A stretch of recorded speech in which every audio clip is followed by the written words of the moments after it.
एक गांव में एक गरीब किसान रहता था। उसका एक बेटा और एक बेटी थी। किसान अपने बेटा का विवाह करके कुछ साल के बाद अपनी बेटी का भी विवाह एक अमीर घर में कर देता है। बेटी बहुत अमीर घर में गई थी। उसके घर में नौकर चाकर काम करते थे। किसान अपने दोनों बच्चों का विवाह करके इस दुनिया से चला जाता है।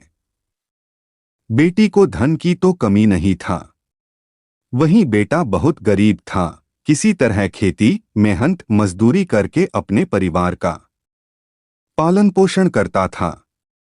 उसकी पत्नी भगवान भोलेनाथ शिव की बहुत बड़ी भक्त थी। गरीब होने के बाद भी वह भगवान से कोई शिकायत नहीं करती थी। वह थोड़े में ही गुजारा कर लेती और अपने परिवार के साथ खुशी से रहती थी। वही उसके पति की बहन धन ज्यादा होने के कारण घमंडी थी। वह अपने भाई के गरीबी के कारण उनसे कोई रिश्ता नहीं रखना चाहती थी। उसकी बहन धन के घमंड में इतनी चूर थी कि अपने भाई को देखना तक पसंद नहीं करती थी। समय बीतता गया और बहन के ननद की शादी पड़ी। उसने अपने भाई को बुलाया तक नहीं।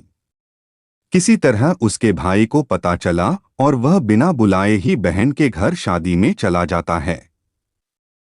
बहन उसको देखते ही अपने नौकरों से कहकर घर से बाहर ही लौटा देती है।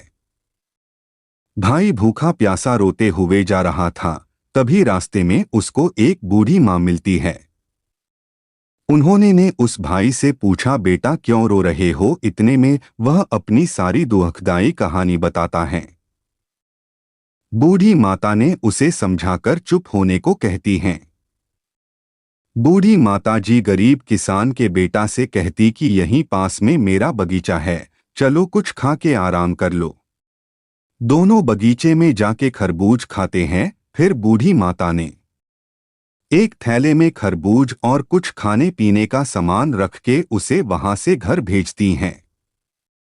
घर पहुंचने के बाद बच्चे सब अपने पिता के आगे पीछे घूमते हैं। उसकी पत्नी अंदर से पानी लेकर आती और तुरंत थैला हाथ से लेकर देखने लगती है कि मेरी नन्नत क्या दी हैं। बेचारा भाई वहां से चला जाता है। उसकी पत्नी जैसे ही उस खरबूज को काटती खाने के लिए, उसमें बीज के जगह हीरे मोती चमक रहे होते हैं। वह बहुत खुश होती है देखकर। फिर अपने पति के पास जाकर कहती कि दीदी को हमारी गरीबी देखा नहीं गया है, इसीलिए इतने सारे धन दी हैं। बेचारा किसान भाई सोच में पड़ जाता है और किसी से कुछ कहता नहीं है। अब बेचारा भाई भी बहुत धनी और पैसे वाला हो गया। भाई के अमीर होने की खबर धन के घमंड में चूर रहने वाली बहन को पता चला और वह बिन बुलाए अपने मायके यानी भाई के घर आती हैं।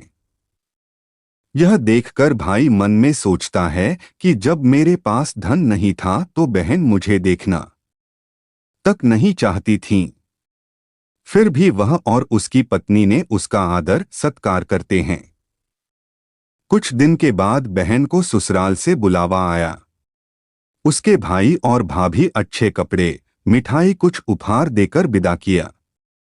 इतना सब देखकर उसकी बहन के आंखों में आंसू आ जाते हैं। उसको समझ में आ जाता है कि धन ही सब कुछ नहीं है, अच्छा स्वभाव और दिल का बड़ा भी होना चाहिए।